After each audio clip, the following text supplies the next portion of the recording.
नमस्कार दोस्तों, मैं रितु स्वागत करती हूँ आपका मेरे YouTube channel Ritu Paswan blogs and story में। जैसे कि आप लोग मेरे ब्लॉग्स में पहले भी देख चुके हैं कि मैंने अपनी ब्लॉग्स में काफ़ी सारी स्टोरीज़ डाली हुई है, जो कि मैं गूगल्स या कहीं कहीं से पढ़ती हूँ, क्योंकि मुझे स्टोरीज़ पढ़ना बहुत ही ज़्यादा। आप लोगों के साथ भी इसे शेयर करूँ, तो बस मेरा मोटिव यही है कि आप लोगों के सामने अच्छी अच्छी बातें आए और आप उससे थोड़े बहुत मोटिवेट हुए। तो चलिए आज की कहानी स्टार्ट करते हैं। वैसे तो बहुत ज़्यादा प्रचलित है ये कहानी, लेकिन फिर भी मैं अपनी आवाज़ में इसको सुनाना चाहती हूँ। तो ये है श्रवण कुमार की कहानी। तो बिना टाइम वेस्ट करे प्लीज़ हम कहानी को आगे बढ़ाते हैं। और प्लीज़ अगर आप मेरे चैनल पर नए हैं तो सब्सक्राइब करिए और वीडियो को लाइक करिए और ज़्यादा से ज़्यादा शेयर करिए, ताकि मैं और भी अच्छी अच्छी कहानियाँ आपके सामने लेके आ सकूँ। चलिए देखते हैं। पौराणिक युग में शांतनु नामक एक सिद्ध साधु थे। इनकी पत्नी भी एक सिद्ध धर्मपरायण नारी थी। कहानी उस समय की है जब शांतनु और उनकी पत्नी बहुत वृद्ध हो चुके थे और उनकी आंखों की रोशनी भी चली गई थी। इन दोनों का एक पुत्र था जिनका नाम था श्रवण कुमार। श्रवण कुमार बहुत ही सरल स्वभाव का व्यक्ति था। माता पिता के लिए उनके मन में बहुत प्रेम एवं श्रद्धा थी। वो दिन रात अपने माता पिता की सेवा करता था। अपने माता पिता का बच्चों की तरह लालन पालन करता था।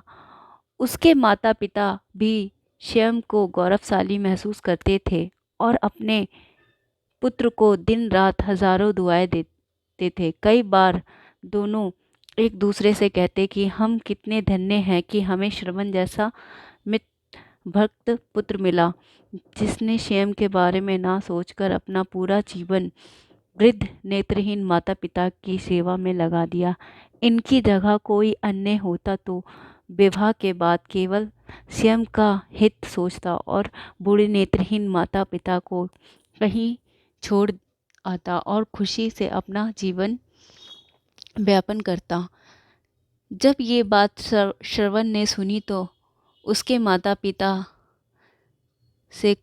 उसने माता पिता से कहा कि मैं कुछ भी भिन्न नहीं कर रहा हूँ, यह मेरा कर्तव्य है। जब मैं छोटा था तब आपने मुझे इससे भी ज़्यादा अच्छा जीवन दिया और अब मुझे यह सौभाग्य प्राप्त हुआ है कि मैं आपकी सेवा करूं।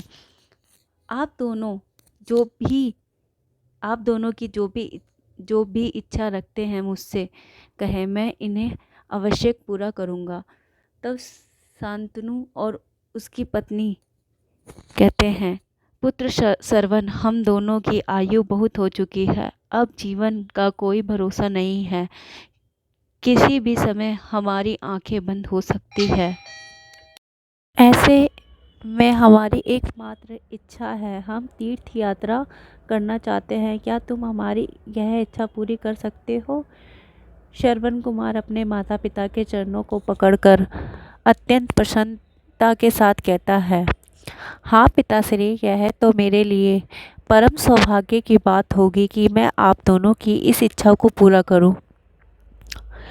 श्रवण अपने माता पिता को तीर्थ करवाने हेतु एक कावड़ तैयार करता है, जिसमें एक तरफ शांतनु एवं दूसरी तरफ उसकी पत्नी बैठी है और कावड़ के डंडे को अपने कंधे पर लाद कर यात्रा शुरू करता है। उसके हृदय में माता पिता के प्रति इतना स्नेह है कि उसे उस कावड़ का लेस मात्र भी भार नहीं लगता। अपने पुत्र के इस कार्य से माता पिता का मन प्रसन्नता से भर उठता है और वह पूरे रास्ते अपने पुत्र श्रवण को दुआएं देते चलते हैं। तीर्थ करते समय जब वह तीनों अयोध्या नगरी पहुंचते हैं, तब माता पिता श्रवण से कहते हैं कि उन्हें प्यास लगी है। श्रवण कावड़ को जंगल में रखकर हाथ में पत्तों का पात्र बनाकर सरयू नदी से जल लेने जाता है। उसी समय उस वन में अयोध्या के राजा दशरथ अखेट पर निकलते थे। अखेट पर निकले थे और उस घने वन में वह हिरन को शिकार बनाने के लिए उसका पीछा कर रहे थे।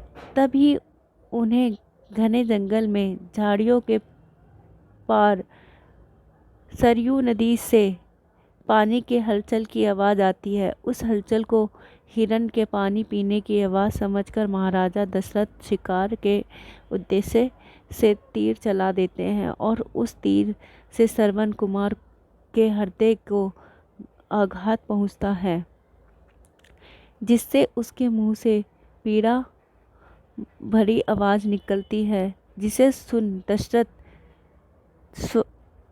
ध्वस्त रह जाते हैं और उन्हें अनहोनी का एहसास होता है और वह भागकर सरयू नदी के तट पर पहुंचते हैं, जहां वह अपने तीर को श्रवण के हृदय में लगा देख भयभीत हो जाते हैं और उन्हें अपनी भूल का एहसास होता है। दशरथ श्रवण कुमार के समीप जाकर उससे क्षमा मांगते हैं। तब अंतिम सांस लेता श्रवण कुमार महाराजा दशरथ को अपने वृद्ध नेत्रहीन माता पिता के बारे में बताता है और कहता है कि वह प्यासे हैं, उन्हें जाकर पानी पिला दो और उसके बाद उन्हें मेरे बारे में कहना। और इतना कहकर श्रवण कुमार मृत्यु को प्राप्त हो जाता है।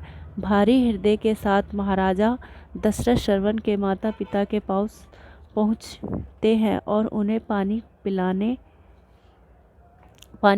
हैं। माता पिता आचार्य से पूछते हैं उनका पुत्र कहाँ है। वह भले ही नेत्रहीन हो पर वह दोनों अपने पुत्र को आहट से ही समझ लेते थे। माता पिता के प्रश्नों को सुन महाराजा दशरथ उनके चरणों में गिर जाते हैं और बीती घटना को विस्तार से कहते हैं। पुत्र की मृत्यु की खबर सुनकर माता पिता रोने लगते हैं और दशरथ से उन्हें अपने पुत्र के पास ले जाने को कहते हैं। महाराजा दशरथ कांवड़ उठाकर दोनों माता पिता को श्रवण के शरीर के पास ले जाते हैं। माता पिता बहुत जोर जोर से विलाप करने लगते हैं। उनके विलाप को देखकर महाराजा दशरथ को अत्यंत ग्लानि का आभास होता है और वह अपनी करनी की क्षमा याचना करते हैं, लेकिन दुखी पिता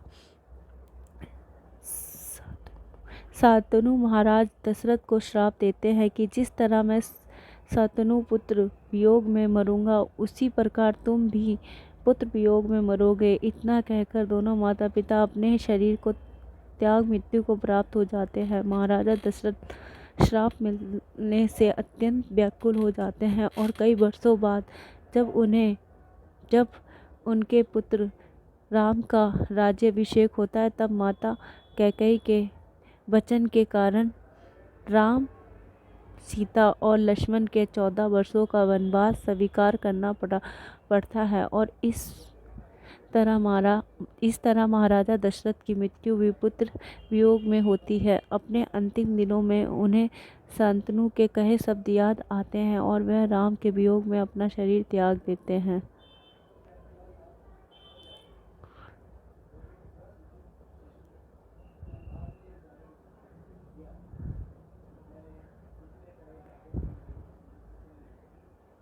यह थी श्रवण कुमार की कहानी। अपने माता पिता की भक्ति के कारण ही श्रवण कुमार पुराणों में भी जीवित है। श्रवण कुमार सदैव अपनी मृत भक्ति के लिए जाने जाते हैं। उन्हीं की कहानी सुनकर माता पिता अपने बच्चों को संस्कारित करते हैं।